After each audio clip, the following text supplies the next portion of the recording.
In February of 2025, the owner of the business that I was working for gave me a call.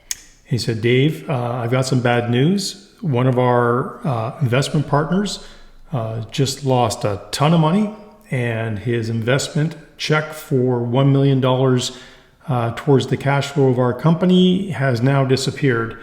You're going to have to let your entire sales team go.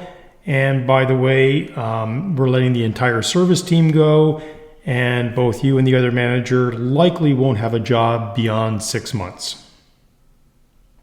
My name is Dave Bazanko, and I'm a sales leader. I've been in business for over 35 years. I have owned my own business in the past. For the last 10 years, I've worked as both a business development manager for a global corporate training company for 5 years, learning how to use HubSpot as a CRM tool for that business. And then over the past 3 years, I've worked for a health and safety consulting company who was building health and safety software for the construction industry. And I ran HubSpot for that sales team as well. So when the bad news came in that, there was no money to make payroll, 8 people basically lost their jobs that day. And the sales team was bitter. I can't speak to the service department, but I know the guys that I worked with were bitter because they had been doing their job. I had been doing my job. It's just an unfortunate reality of what was going on at that time and place. It wasn't a performance issue. It was just, sometimes bad things happen to good people, and there was absolutely nothing we could do about it. So in a sense, 8 people lost their job that day. And I know that doesn't sound like a lot if you come from a big company, but this meant a lot to those 8 people, including myself. And this is really the story of where we turn from there. What happens next? I was 58 years old. I do not feel like I'm ready to retire. I'm not in a financial position to retire. I think I'm like most senior people in organizations. We've got a wealth of experience. We should be earning top dollar. But some of us aren't just in that position to hang up and retire yet, nor do we want to. So the most logical step is to turn down the consulting road. But before I actually decided to become a consultant, I thought, okay, I'm going to go out and get another job, something that feels safe. And after using ChatGPT to rebuild my resume, to rebuild my LinkedIn profile, I started pumping out resumes to jobs that I thought I would be the perfect fit for. And this is what I got back. Silence. 0. As a matter of fact, the only company that ever responded back to me from any email or resume that I had sent out in the world, oddly enough, was from Dan Martell. If you've ever watched any of these internet videos that have the internet guru Dan Martell, who runs his own SaaS business. And the reason why I reached out to Dan, I'd met him through a corporate speaking gig once, so I knew who he was. And then oddly enough, for the past 2 years, while I was managing the sales team at the software company, we actually the owner and myself enrolled into Dan's SaaS Academy so that we could kind of see how they did coaching, how they did consulting work, how they ran their SaaS organization. So it really gave me an inside view of what's the business behind the business for Dan. That was the biggest thing that I was most curious about. And what's funny is when I got let go, Dan was one of the first companies I reached out to. And for somebody that says, hey man, just go for it. Now's the time. Just start. Be brave. Yeah, he wanted nothing to do with me. Maybe I was too old. I don't know. I think I've got a great background. We're both triathletes.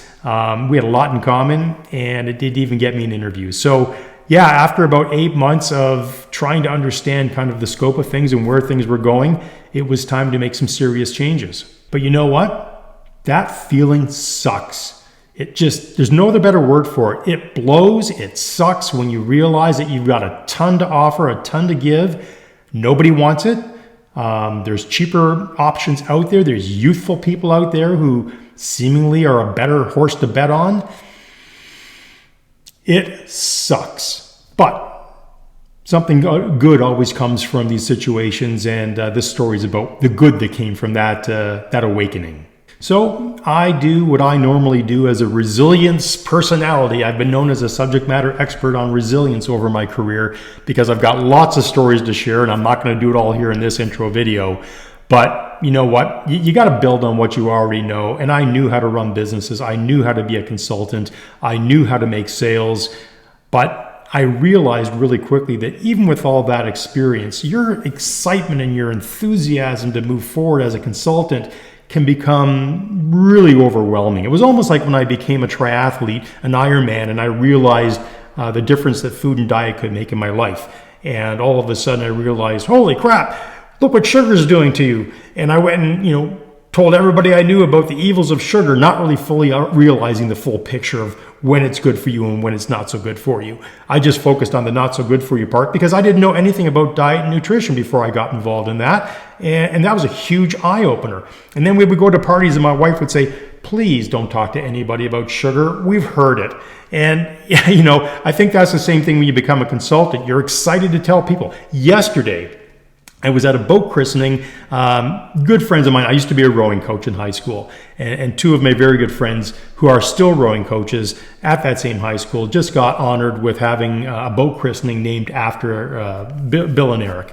And, one of their wives came over and said, so what are you up to these days, Dave? And right away, I just get excited telling about all the things that I'm doing with our business. And you can just see her glossing over, but she's not a customer. I just started asking, so what's the pain point your doctors have? And she went, oh my gosh, it's office management. Oh, why is that a problem? Oh, what does that lead to? How much work is that for your doctor after hours? And she could get where I could be totally useful for her, but it was one of those things where I don't like to mix friends and family and business with each other all the time. But there are times for it. And I'm going to go into that a little bit more in some of the future videos that we put out. But speaking of putting videos out, this whole series, this channel is really about myself at 58, now 59, going to be 60 this year, having to reinvent myself and start over again. And how many people really are in this position? I think there's a whole bunch of people who can relate to this. I am not some 30-year-old kid with no life experience. My apologies to 30-year-old kids. You do have some life experiences, but you don't have the same life experiences that I have. You don't have a 31-year-old son. You don't have a 28-year-old daughter. You don't have the life experience. And I'm sorry, this video, this channel, it's all meant for people who are 50 plus, who get me.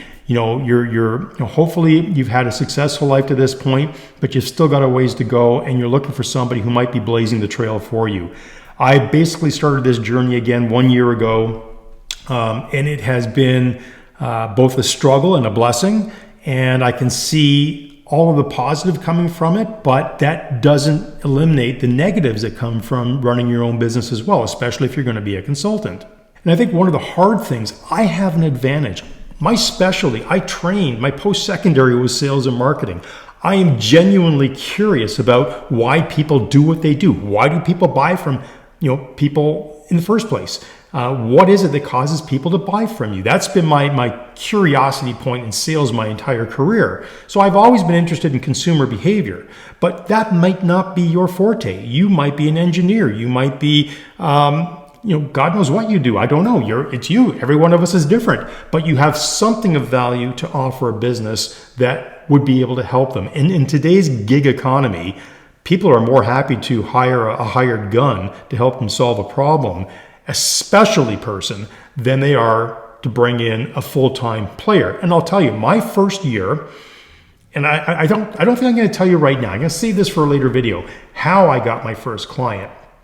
But getting that first client is exceptionally difficult. And once you've got that first client, you feel like, the world is just coming together.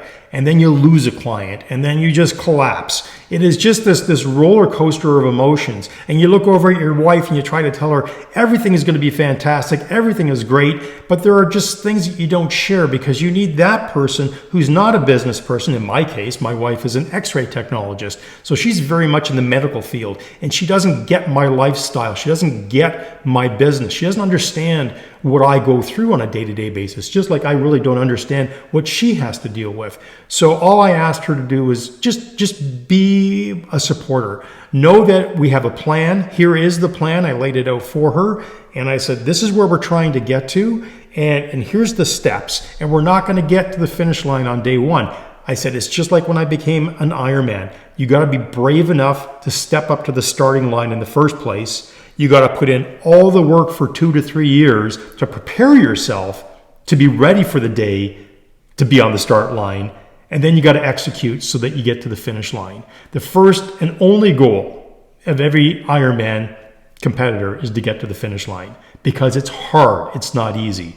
And business is no different. Being a consultant is no different. And having somebody, I guess with my skill sets, blazing a path for you, I hope will be of interest to you. Now, I'm going to do something that I really debated about this, because when it comes to personal branding on YouTube, you got Dan Martell wears his blue shirt. You got this other guy who wears a black cap, and they have this sort of branding thing that kind of ties everything together. And me, everything from playing hockey, living in Canada, being a triathlete, being an Ironman, all these sort of worlds collide. But there's one thing, like those Ironman medals right there. Okay, there's 3 Ironman medals right there. I've got 15 other half Ironman medals I haven't even talked about, nor will I really talk about. But what that signifies is something that money can't buy. Only earned experience can buy that. But there's something even better. I'm a hat guy. I love hats. And this hat right here, this is my Ironman Volunteer Captain's hat. And I know it looks a little scruffy, a little dirty because it's well worn. But this is going to be, when you see pictures of me with this hat on YouTube, this is how you're going to identify it's Dave. You know what? This cap represents over 20 years of hard-earned experience to be invited back to be a member of the community that leads triathlon in Canada. And I think that's awesome. I have been a volunteer captain for every major race director here in Ontario. I have been an executive director of the 2015 Pan Am Games running triathlon up in Toronto back in 2015. I was the lead director for triathlon for the Canada Games back in 2022. I continue to still have consulting contracts with what used to be the Toronto Triathlon Festival, and now it is Super Tri in Toronto. So you're going to see some videos from that coming up next month as I reprise my role as Expo Director. And that's one thing I want to tell you about being a consultant. You don't always have to put all your eggs in one basket, but it's gotta, when you're a consultant, and we're going to talk a lot about branding and marketing, you're going to see a lot about what I do over the first year, what I had to do to change my social presence, all of my social channels to make them fit together to be cohesive. And what I've really tried to do here is I've tried to create a channel that is something that a 50-plus person is going to be able to relate to. I've had coaching clients, both male and female, who have lost their jobs, and coach them through the mental battle that is to get them back on their horse, to get them another job again, to get them to that place. So I'm really super proud of all of the experiences that I've had, from being an import marketer for some of the biggest companies, Walmart, Canadian Tire, to being a coach, a mentor to fellow triathletes, to being the age group ambassador for Triathlon Ontario, to being executive director for race events across Ontario. It's just, those are the fun parts. The parts that we don't talk about are the grind of making sales calls about who is my next client going to be. Am I setting up a business that is paycheck to paycheck, or do I have monthly recurring revenue?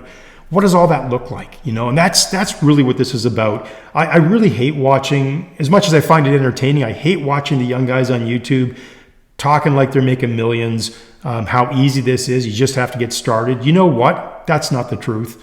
The truth is, everything is work. Just like crossing an Ironman finish line is work, this is work. And I will tell you, the Ironman has been my fountain of youth. I was 220 pounds overweight, a complete mess, didn't know how to eat properly, burning the candle at both ends. Man, at 40, I was a heart attack waiting to happen. And I got my big wake-up call, and it wasn't pleasant. From that moment on, I dedicated my life to trying to learn more about who I am and everything that I do and why I do what I do. Again, getting back to that consumer behavior thing.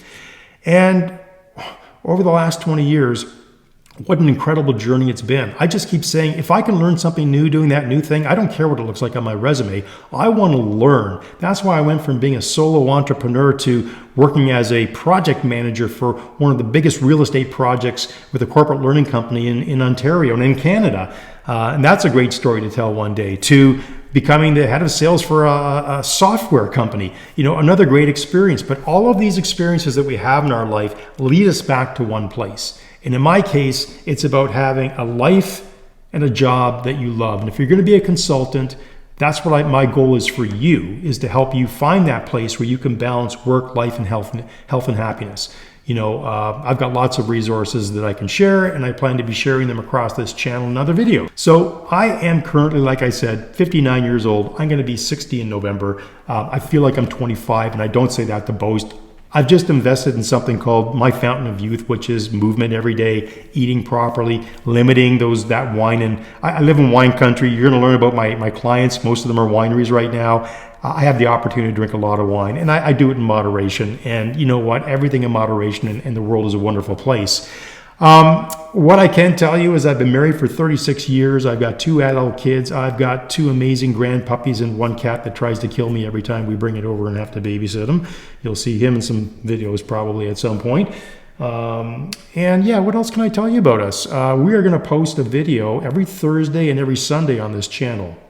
And those videos are going to be intended to do 2 things. One, to give you the confidence and courage you need to start moving forward, to step up to the starting line, to get this project started. And then the Sunday video is going to be more tactical. There used to be a channel in Canada that I used to watch called Venture every Sunday night. And that sort of, that was they always told 3 business stories. And funny enough, that channel actually became Shark's Tank and Dragon's Den. Like, the origins of that whole thing came from Venture. It was a CBC production. And when I think back to that, it gave me so much hope on a Sunday night, because I had nobody else to talk to. I just had to go out and do business. I had to go out and have sales calls and have meetings and get things manufactured around the globe and distribute product and on and on and on, right? That's the life of a consultant. And it was just great to know that there was other people out there who were living the same experience. And it was just great to see them. So hopefully this channel will be something that you'll be able to look forward to. I know I've got YouTube channels that I watch all the time. I look forward to their regular videos, and I just feel connected to these folks. So if that's what you're looking for, is some connection, you're out there on the journey on your own, you're thinking about starting this journey on your own, and you're looking for just a community of people, of like-minded people who've maybe been there, might be a couple of years ahead of you and can give you some pointers, that's what this channel is all about. So I also have one parting gift. If you go down into the link in the description here, I've got a playbook I put together, and it's to help you get your first 3 clients. It is simply the blueprint of what I used to get my first 3 clients. It's not a big heavy read. It is plain, simple strategy. And if you pick this strategy up and you start doing it repetitively every day, you will get to the finish line. You will get that first client, and then you'll double down on what worked to get to the next one, to get to the next one, to get to the next one. If that sounds of interest to you and you want to be part of this journey with me, I've got one little fellow I'd like to introduce you to, and his name is Ralph, and here is Ralph now. What do you think, Ralph? Was that a good one? Oh, was it super boring? I don't know. I think it was a good video. What do you think? You don't look impressed.